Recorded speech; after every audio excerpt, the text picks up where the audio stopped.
Everybody, Ron Ipach here. This dude there, I don't know. Hey, Last time I did this, you were on the other side, so I pointed the I wrong don't way. know. So it's going to be it's going to be It's on the the wrong. only other guy. So the Uh-huh. other guy.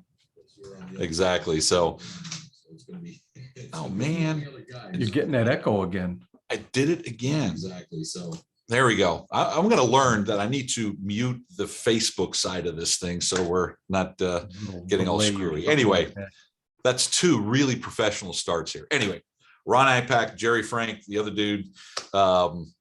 Looking forward to another Wednesday hump day chat.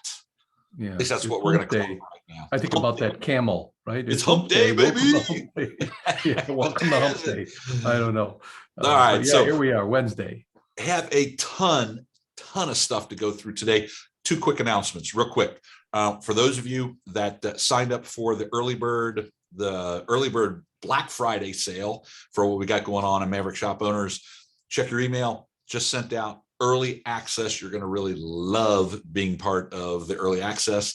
For everybody else, check your email on Monday for a really kick-ass, not quite as kick-ass, but a kick-ass Black Friday deal coming your way. That's announcement number one. Announcement number two, for those of you that are in the war room, and I see quite a few of you guys on here, you're really going to love tomorrow's call because Gerry's going to dive super deep into one section of what we're going to be talking about today. And Gerry will kind of let you know, kind of a little teaser when he gets to it. But Gerry's going to dive super deep into one of these sections you're really going to love. So that's on tomorrow's War Room for those of you that are part of that. Okay, so just want to leave it at that. So as I said, we have a ton of stuff here. So I'm going to shut the hell up and I'm going to let Gerry, the man, the myth, the legend, the numbers ninja, the shop owner extraordinaire, the guy who took his shop from $0 to $1 million in only 1 year, and did it very profitably. Put your hands together for Gerry Frank.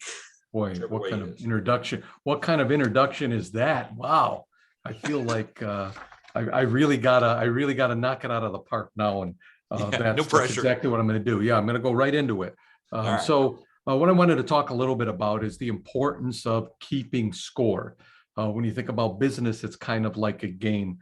If you watch the quick little intro to this, a short little video I did earlier in the week, it talked about, I can't even think of a sport or a game that they don't keep score. I was thinking about that, football, baseball, basketball. I know occasionally we have people over the house and we'll play poker. Of course, not for money. I would never gamble for money. Nah, not me. We use chips. You can bet your butt on that. But we keep score, even in something silly like poker. I was thinking about, for those of you that know me well, in the last 4 years or so, I took up golf.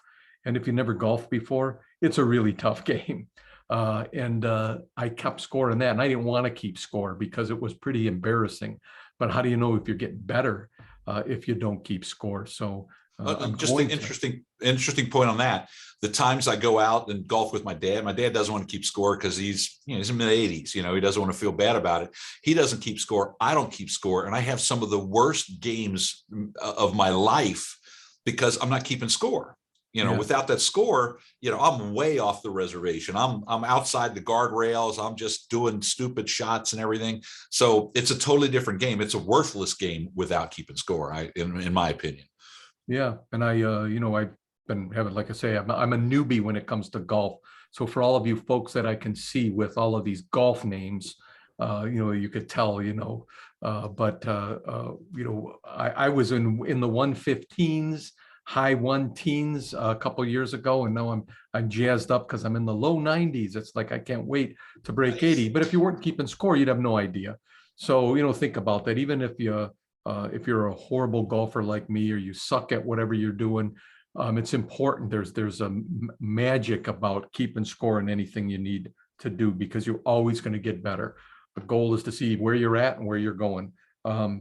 The other thing I think about scores, and I think about, for any of you, it's as we're recording this, it's football season. So I think about, I've gone to many of my dearly beloved Cleveland Browns games. They're not always winning. but you can look up and you can see the scoreboard virtually anywhere in the stadium, and the players can see the score. So there's a lesson to be learned there. I couldn't imagine a sporting event that if the power went out, or I can remember even like maybe when in football, maybe if the clock isn't working or something like that, they stop the game, because that's how important it is. If they can't see the score, they're going to stop the game, because the players don't know, where we're at. What do we need to do? What down is it? All of that. It's the same thing in basketball or whatever it might be. So it's important to have those scoreboards in your business. I want you to think of your business as a game. It's kind of fun. The players, those are your employees. Everybody needs to kind of see the score. I want to talk about, maybe it might sound silly, but what makes up a scoreboard? In a word, the results. Where are we at? How are we doing? What are the results are? It's kind of, you got to be able to, to make it to the scoreboard, it's got to be measurable. So I think about that. Sometimes somebody would say, all of you shop owners on the call today, you would say, I want to make more money. Well, that's not measurable, right? You got to get into the specifics. What exactly do you want to make, and how can I measure that every day? Sometimes when I'm on a coaching call with a shop owner and we're talking about it in the war room, they're going to say, man, I got to get my technicians more productive. Well, you got to define that. How do I measure that? How can I exactly measure that? So it's important to be able to do that. The other thing, so see the difference, what I'm saying here. I want my technicians to be more productive versus I'm going to measure their productivity. Billable hours versus how many hours are there at the shop. Those types of things. If you can measure that, even though if you don't like the results, you just start measuring that, it's going to get better. So it's got to be specific when it comes to measurable, kind of like a goal. And I think it's important that the accountable person, technician, for example, he's got to have the ability to impact the measurement, right? So can you imagine maybe a service advisor? If you had a service advisor, what things might you want to mention with the service advisor? Well, it's got to be something that they can control. So it would be, your average repair order, gross profit margin, things that are within their wheelhouse. So I know you might have like a company scoreboard, a big thing that's got, your goals on. This is what we're going to do. We're going to do 20 grand for the week. Try to break it down to those smaller goals and give each person their own goal. I believe, unless you've got, and we've heard some people, Ron, on a few calls lately, got horrible employees. Most employees don't want to come in and destroy, like, man, I want to mess with Jerry today. I want to try to destroy this day. They don't. Most people want to try to win the game, but often, we don't tell them exactly what we want. The scoreboard is a great way of doing that. I like to jazz it up. I'm going to share with you. Don't let me forget. Remind me. I just got some sample scoreboards. So towards the end, I'll just bring up some blank scoreboards. I was at the shop today. I took 3 pictures. They're not lovely pictures. They're not lit scoreboards. They're nothing like that. They're just some ugly whiteboards, but I'm just going to share with you 3 scoreboards that I use that I really think help not only the shop achieve its goals, but help each employee get to their daily win. We'll talk a little bit about that. So don't let me forget that. So one of the things that I wanted to say that Ron alluded to before, a long time ago, I don't know, I've been in this business a long while, so there's not much I haven't seen, but one of my big audacious goals, kick-ass goals, whatever you want to call it, was I wanted to make 100 grand. And I'm going to dive into really deep, talk about that particular instance in the war room. So those of you who are war room members, make sure you stop tomorrow. Join us tomorrow. Same bat time, right? It's 3 p.m. Eastern time. If Wednesday's hump day, what's Thursday? War room day, whatever. Oh, war room day. Okay. I got my scratch in my head, but one of my goals was to make $100,000. And when I had that goal, I was really a pauper, not making any money in the shop. I think we were making like $30,000 a year, and I was working 6 and 7 days to be able to do it. Yes, it was back in the days when I had the Shell station, for those of you that know my story. And man, I was so far from that, it was ridiculous. but I start tracking those numbers every single day. What did I need to do in sales? And more importantly, like gross profit dollars every day. So at the end of the year, I knew I'd be on track, and it would be like a home run, like money in the bank, a sure bet that I'd have 100 grand in my bank account. I'm going to talk in a lot more detail. We don't have all of that time because it'll take a lot longer, but I'm going to dive into that tomorrow on the War Room. But what I'm trying to say is there's the 100 grand was my lag measure. That was that big goal. Now there's lead measures, things that I could measure every day to make sure that I was on track. Some people call these KPIs, if you want to use like a techie term, right? Key performance indicators. Things like car count. How many cars do you need? If you want to make 100 grand this year, what does that look like? It's got to be measurable. How many cars do you need? You got to break that down, and you got to know exactly, am I on track or am I off track? Some of what we'll be working on tomorrow. So you definitely want to be in there, but so you could see the difference between a lead measure and a lag measure. So I almost thought, when I was writing down some notes, and I got lots of notes here today. When I was writing down some notes, I almost think about like, what do you measure? I almost think like, who's responsible for what? And maybe it's just the way my messed up brains work, but I went right to like accountability chart. And I would draw on the whiteboard, technicians, what are they responsible for? My service advisor, I would write it right on the board. What are they responsible for? Don't come up with a list of 20 things. What are the 2 or 3 things that each of those people in your shop are accountable for, that they can impact, that will lead to that lag measure of that, in this example, that 100 grand? That's what I want you thinking about. So what is that person responsible? And there's a lot of different things, we can talk about, like a technician, what might he be responsible for? Billable hours, maybe comebacks as a percentage, those types of things. You could measure it in efficiency, a lot of different things, but again, simple. Service advisor, I already mentioned, maybe average repair order, gross profit margin, gross profit dollars, things that they can control. Simple. I want it to be simple. I know my CSR in our business is responsible for car count, and she uses every day. She's got a little, I guess you call it a tally mark. Is that what it is? You put 1, 2, 3, 4 in the line going through the middle, 5. She needs 10 cars a day. So I can see that she's marking that every day. That's her scorecard, and it's just done in a little sticky notepad. But she wants to make sure that she gets to those 10 cars a day. That's part of her responsibility. Now, of course, you got to do the marketing. So again, you could see how all of that stuff is important.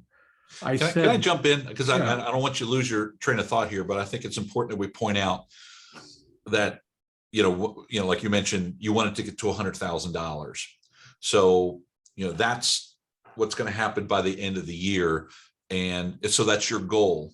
And really what we're talking about with a scorecard, all the individual pieces that need to all add up. Everything needs to be in its right place at the right time on a consistent manner so that you can get to that 100,000 at the end. So, think of it as like here's day 1, day 2, and everything's adding up all the way down.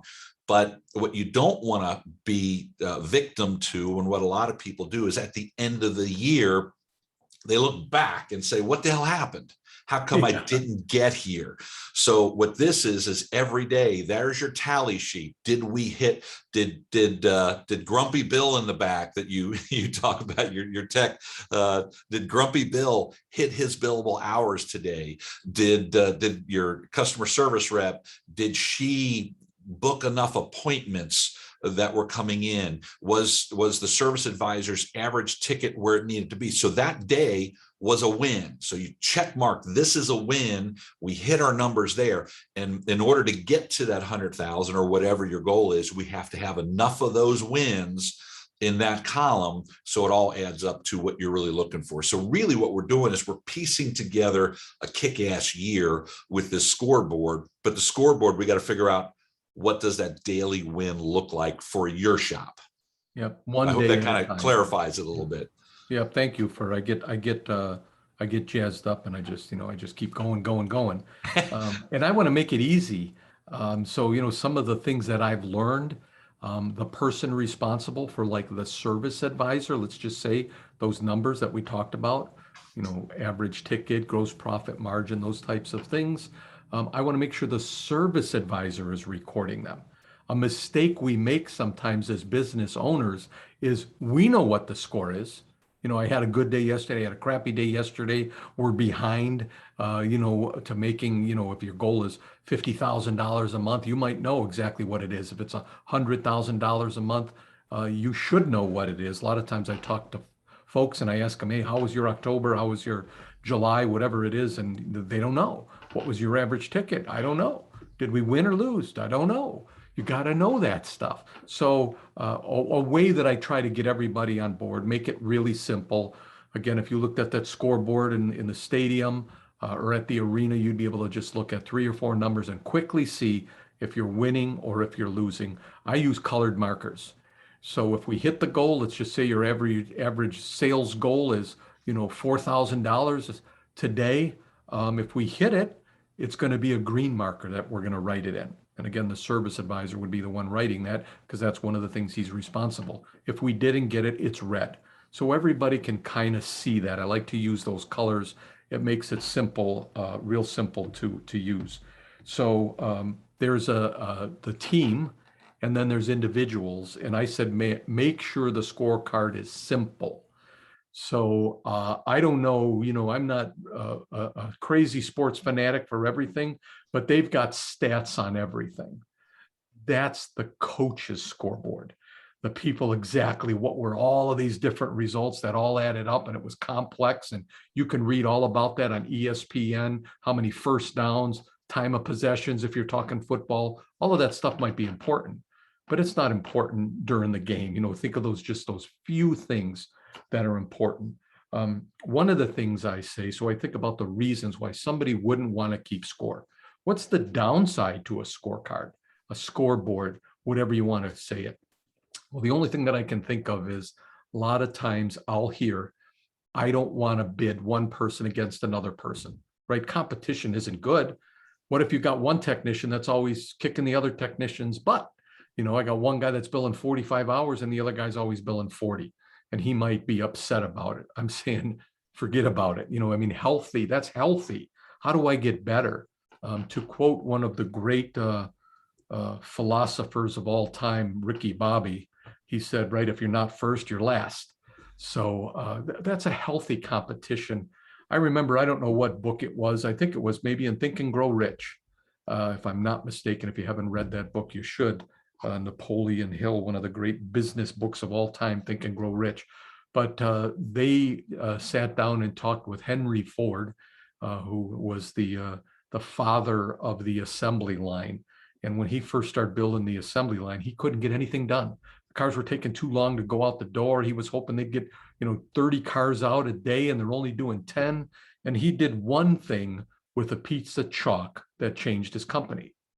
When the first shift was done, they wrote down the score on the floor in the break room so the second shift could see it. Now, what do you think the second shift tried to do?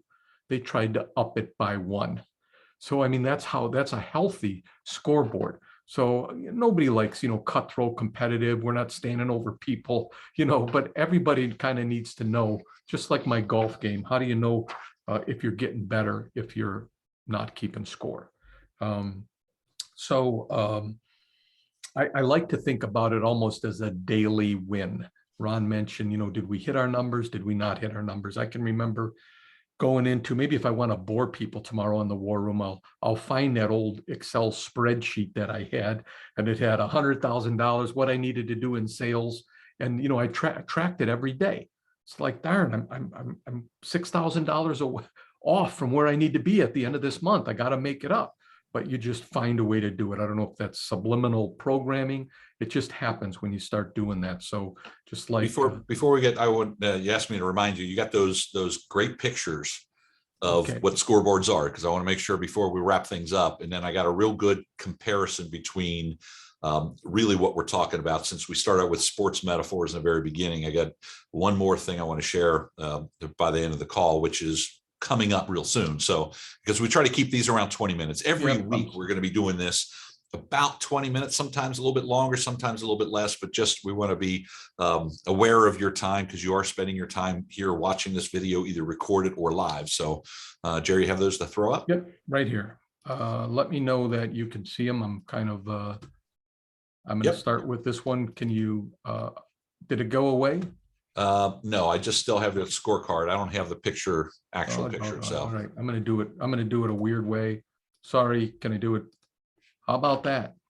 There you go. Perfect. Okay, so this is in our break room. You can notice the different color markers here, but we go ahead and we put our shop goal on here, and then you know, gross profit margin. You can see green and red markers on there. We put names on it, exactly what our goals are. Our technicians' names would be down here, and we're tracking their hours.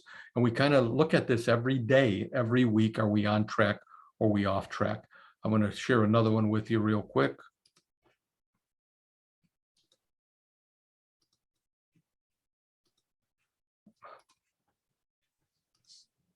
You get me dizzy going back and forth. Yeah, I know. I'm sorry about that. But so this is our comeback. You can see that, right, Ron? This is our comeback. So every week at our weekly meeting, I don't look at this every day, but we have the week up here, how many cars we had. We tally how many comebacks we have, what a percentage of that was, you know, what the percentage was based on the car count, what it cost us. So both in time and money, what was the cost? Who was the service advisor, and then who was the technician? So we'll put a mark there. If it was a technician problem, maybe they need more training, you know, we'll mark that down. And then if it was a parts problem, that it might tell you something, who the vendor was, et cetera. But again, we kind of track our comebacks that way, and we talk about it in the meeting each and every week. So another quick scoreboard. And the last scoreboard I have for you is, drum roll, I got to get to it. Sorry about that. I should have had these all lined up on my screen, but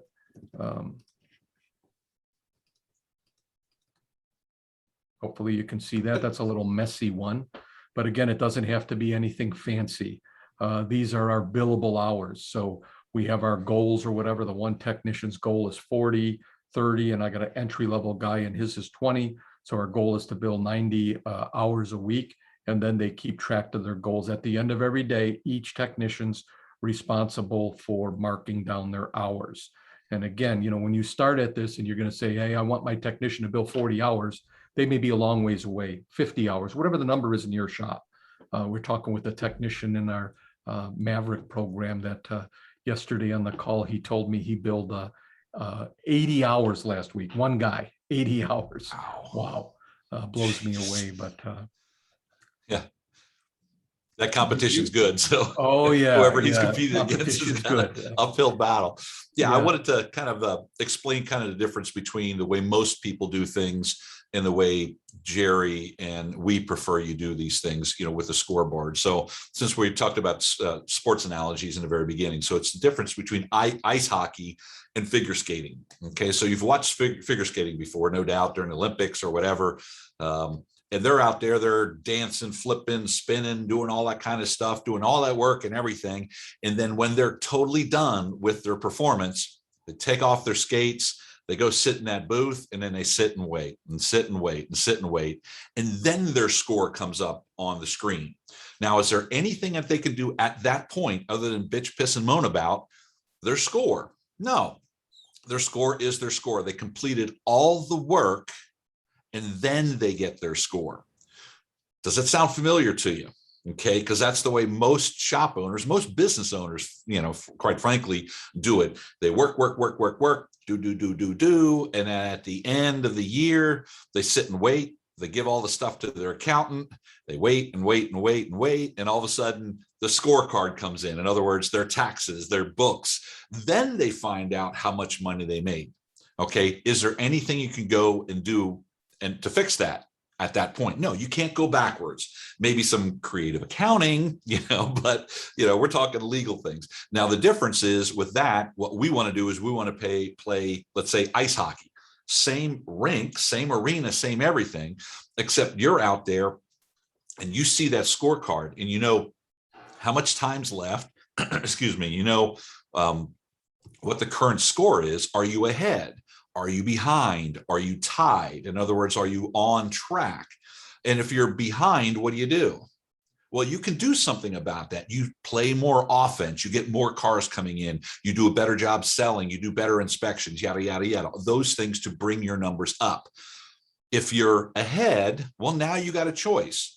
You can play defense, protect what you've got, and make sure that, you know, everything goes the way it's supposed to, because now you're on defense. Or if it's tied, now you got a choice. You want to kick back, you want to go ahead. But the difference is, other than the skaters, the ice skaters, the dancers that were out there, they can do nothing about it until everything's done. The ice hockey, they can do something about it right now, because they simply look at that scoreboard. In other words, those 3 boards that Gerry just showed you, and decide, okay, what do we need to do? It's in the red, so we're behind. We have to make up that difference. Okay, so we need to get more green. And how much more green do we need? And we keep a track every single week, every single month. So at the end of the year, you know exactly where you're at. And you can either, you know, like we got 6 weeks as we're talking about this now, 6 weeks left in the year. Are you going to hit the gas and go really hard because you're behind? Or are you just kind of coast and enjoy the holidays because you're already way ahead? Or are you tied? Or now you've got the choice. But unless you know that, unless you're keeping score along the way, you have no idea. So that's the reason why. And like Gerry mentioned before, on tomorrow's War Room, and I see quite a few guys on here that are in the War Room, we're going to dive deeper into that and kind of work out what your numbers should be in order for you to get to whatever goal it is that you're looking for. So we're going to kind of help you plan next year out through the use of the scoreboard on tomorrow's call. So looking forward to that. So Gerry, any final things? I want to kind of wrap things up here. I know we're 7 minutes over time. It's hump day, you know. Hump day, baby. So, all right, guys. Thanks for watching. Again, every single Wednesday at 3 p.m. Eastern time, we're going to be doing these. We're going to be live on Facebook. We're going to give you the Zoom link if you want to be here. We'll get the recordings in case you can't make every one of these calls. We'll get those out to you. Sure glad you're sitting here with us. Thanks. We really appreciate it. Take care, everybody. Talk to you later. Bye-bye.